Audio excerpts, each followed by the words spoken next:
I want to introduce somebody who's really special to my family. Some of you know this, but our daughter, who's turned out, by the way, to be the best politician in the family,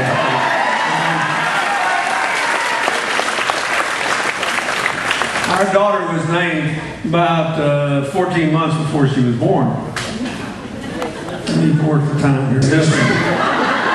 And if he could keep his family in line, his election was assured. But I want you to know, in the funny way life works, when Joe Sestak worked in the White House, he was not a political appointee. He was assigned operations, maybe the chairman of the Joint Chiefs of Staff. He left the Navy because, like me, he just has one daughter, and she was terribly ill. But she survived, she thrived, and because he left, he became a congressman. Kathleen Kennedy Townsend, who was Lieutenant Governor of Maryland, made Maryland the only state in the country to require young people to do community service to get a high school diploma. A great thing. And his sister, Carrie, who is an internationally recognized human rights advocate, and he is one of the most important environmentalists in the country. They all endorse Hillary because he said the other night, he said, you know, I am tired of the long, relentless character assault on this woman. She is my neighbor and my friend. And if we're going to talk about who is the straightest, after all, a bunch of maniacs spent $40 million trying to get her. She's the only certified honest person we've had run for president in a long time. She is purely certified. I thought I would fall out of my chair when he said that. It happens to be true, but it's still funny. And he talked about how she was a worthy successor to his father in the Senate in New York, and his true embodiment and spirit in this campaign, because she is in this election to change other people's lives, and that is all that matters. And that's what I want to talk to you about tonight. Had a comprehensive solution, but that's not what I want to talk about. They both gave the right answer, and they both come to this argument with clean hands. The president also doesn't want Iran to have a nuclear weapon. But look what we did. From Dwight Eisenhower through me, supported the Comprehensive Nuclear Test Ban Treaty to lift the specter of nuclear war from our children's future. Every president. So we finally closed the deal when I was president, and the United Nations asked me, gave me the honor, not me, Bill Clinton, me, America. There you go. Me, America. Had nothing to do with me, except we did our part. But this goes all the way back to Eisenhower.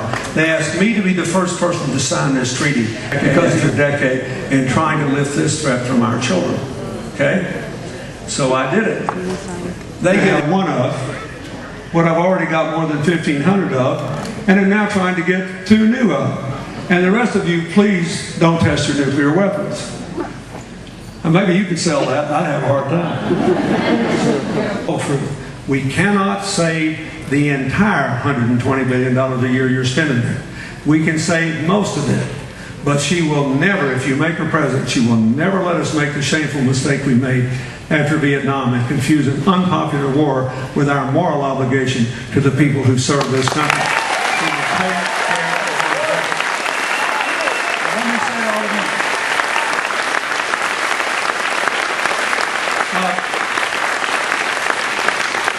The congressman younger than I am. The governor and congresswoman leader will be younger than I am. But those of us in our generation, there are almost no young voters that are going to vote on this issue, what happens to the veterans, unless they have a family member involved. But you will bear the enormous psychic burden of our failure to do right. I know.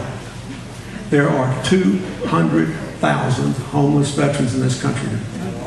Most of them are Vietnam-era veterans who had their generation's version of what we now call post-traumatic stress disorder. If they had had the things that are in Hillary's GI Bill of Rights for the 21st century, if they'd had intensive counseling, mental health services, a veterans home to live in if they couldn't live on their own, access to education and training and business loans and rent subsidies, it's somebody to go get them off the street if that's what it took to get them back in a home. This would have been a more honorable country the last 30 years. I do not want the young people to have to live with that burden when they're our age, and she will never let it happen.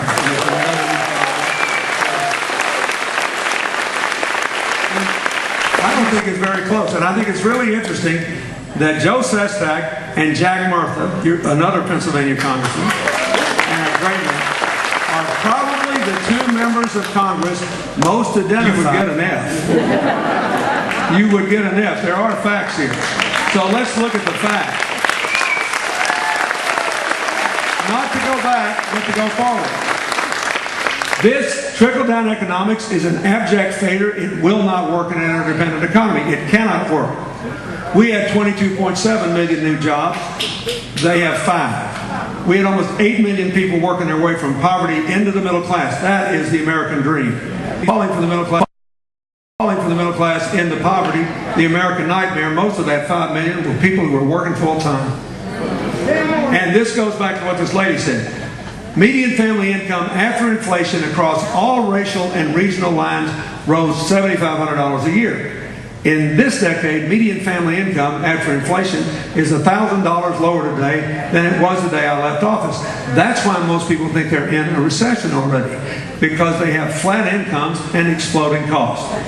Okay, so that is the setting in which this election takes place. And all of you feel it in one way or the other. Now, we spend, listen to this, $200 billion more on paperwork than we would spend if you had any other country's health system. Germany, Japan, you name it, you bring them here, you save that much money. That's twice what it would cost you to cover everybody who slapped the daylights out of the bank president. You think you could get a loan tomorrow afternoon? This is the truth, and she's the only one that's told it to you. So if you want to fix all this, if you vote for her, she'll take this country back to a balanced budget, and we need to do that. That's my case for her.